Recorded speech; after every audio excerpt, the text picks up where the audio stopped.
So last week I had someone in who was talking about how do I come back from injury to the gym without hurting myself? And there is an easy way to answer that. You can't go back and start the same movements without practicing some of the basics.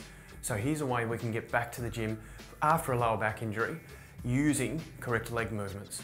So one of the basic exercises that we do use is a clam, which you may have heard of.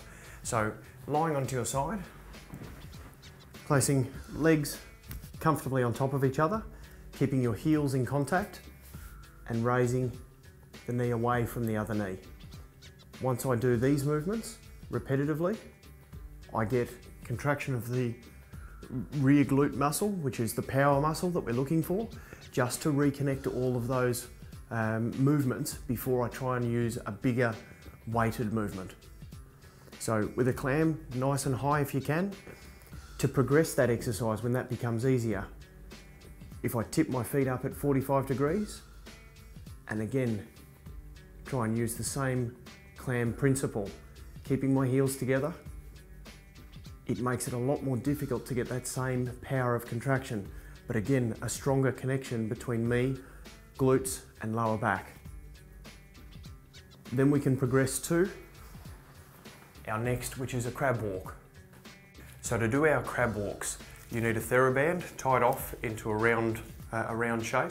I'll put this on around my knees. And so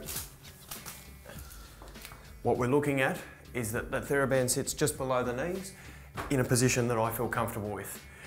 If I come down into a squatted position, keeping that weight down into my heels, what I'm looking to do is small steps across and then return.